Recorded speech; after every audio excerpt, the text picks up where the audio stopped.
What do you do when the thing that you didn't ask for happens in your life in the shifting seasons? I don't care how good you are, I don't care how talented you are. There are some times when things aren't going to go right, and you have to deal with it.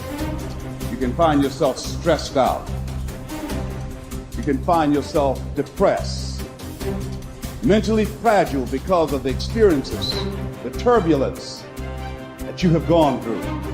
You can experience enough pain in life that it can clobber you to the ground, and you believe you can't do it. You believe that this is it for you. No, it's not. What if you told people the story of, hey, I had a fucked up life, but I don't want to tell you that. I'm going to tell you what I'm going to do next, and I'm going to go out and do it. That is what self-development is about. That is what peak performance is about. That is what breaking through self-limiting beliefs is about, is rewriting the story. Because as long as you have breath in your lungs, as long as your heart is beating, as long as you have consciousness in your mind, you can go and rewrite the story of how your life ends. Setbacks will happen. When they do, it's okay to cry, but eventually you have to get over it and move on. It is good to be uncomfortable. I've never met anybody who was terribly creative or gifted or strong in leadership who was also comfortable. It's always those people who say, is there not a cause? Those exceptional people who are uncomfortable with the times and rise to the challenge because they refuse to allow the chaos around them to determine the conqueror within them. People who resist the toll to go down and stand fiercely in spite of opposition and say, I'm going to do it anyway. Forget all your problems. Everyone has the same problems. It's our solutions to those problems that make us different. Do you have the courage to get what you want? It takes courage to achieve your goals, man. It's easy to give up. It's easy to look at these people and make excuses as to why they can do what you can't. You have everything you need to achieve anything.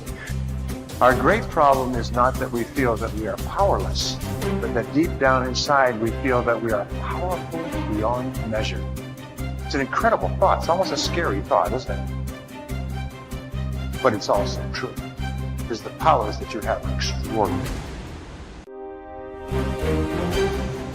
Have faith like a child. Adults are too skeptical. You may not be able to do all you find out. You may not be able to do all you find out, but you should find out all you can do. See, you don't want to wind up at the end of your life and discover that you've lived only 1/10 of it, and the other 9/10 went down the drain. Be curious. Get excited like a child over your ability to make yourself do anything for change. The law of use. And it goes something like this. Whatever you don't use, you lose. Lack of use causes loss. You lose automatically when you quit. The same thing goes for all the human virtues. Ambition, unused, declines. Strong feelings, unused, diminish. It doesn't grow. Faith, unused, decreases. It's a law. Today unused is lost. A talent unused is lost. An ability unused is lost. So here's one of the key expressions of the evening. Take a new inventory of yourself. Starting tomorrow, new project. Take a new inventory and make sure that all of your talent and ability and mentality and ingenuity and vitality and strong feelings, faith, courage, make sure that all you've got's being used. Otherwise, you lose. Repetition, repetition, repetition. Go over it. And if you repeat it, go over it, sure enough, someday, some mysterious day, the idea takes root, starts to grow, and shows up in your personality and your lifestyle. I don't care where you come from.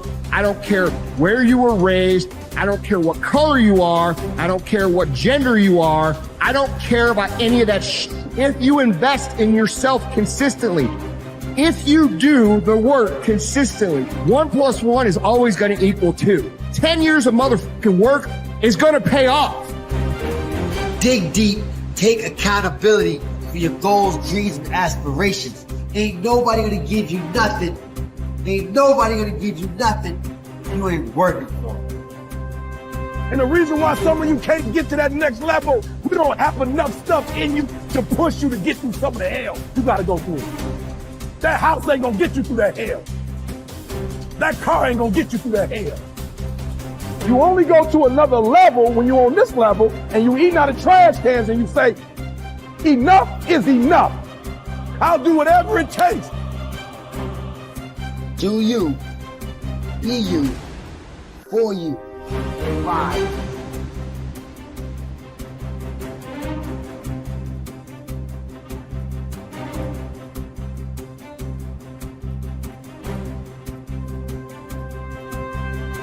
You should treat yourself like you're someone responsible for helping. And the first question is, well, why don't you? And the answer is, well, there's a lot wrong with you, you know? And it's hard to exercise enough love and care in a deep and non-naive way to care properly for something like that. It's an encouragement to assume, to act out the proposition that even if life is as difficult as it seems to be, and if you're as vulnerable and weak in a fundamental sense as you definitely are, and characterized by this terrible propensity for the infliction of voluntary suffering on yourself and others, and that destructive tendency, that there's still something within you that's so remarkable and so aligned with order and being in the proper manner that you can climb above that, let's say like Abel, and that you can make the proper sacrifices, and that you can set yourself right, and you can set your family right,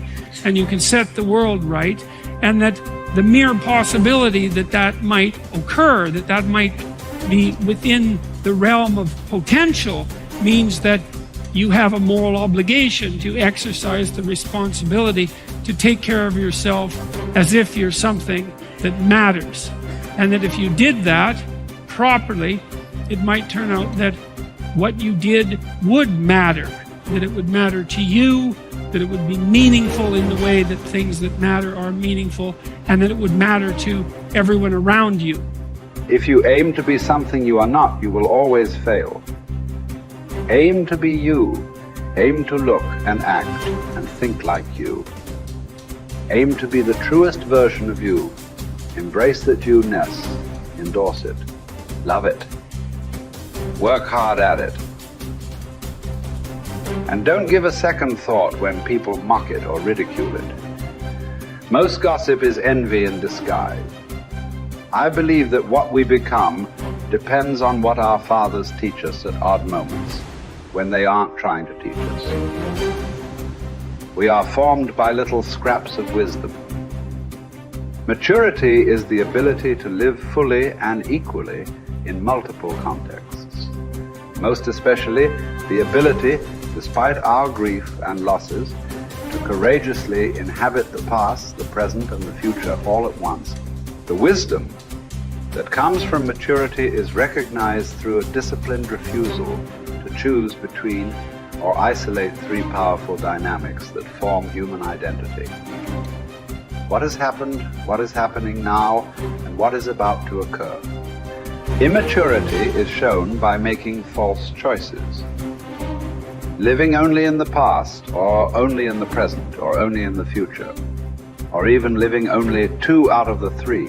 Maturity is not a static arrived platform where life is viewed from a calm, untouched oasis of wisdom, but a living elemental frontier between what has happened, what is happening now, and the consequences of that past and present. First imagined and then lived into the waiting future. Maturity calls us to risk ourselves as much as immaturity, but for a bigger picture, a larger horizon, for a powerfully generous outward incarnation of our inward qualities, and not for gains that make us smaller, even in the winning. People say that what we're all seeking is a meaningful life. I don't think that's what we're really seeking. I think that what we're seeking is an experience of being alive, so that our life experiences on the purely physical plane will have resonances with our own innermost being and reality, so that we actually feel the rapture of being alive. Believe me, there is no such thing as great suffering, great regret, great memory. Everything is forgotten, even a great love. That's what's sad about life, and also what's wonderful about it. There is only a way of looking at things, a way that comes to you every once in a while. That's why it's good to have had love in your life after all, to have had an unhappy passion. It gives you an alibi for the vague despairs we all suffer from.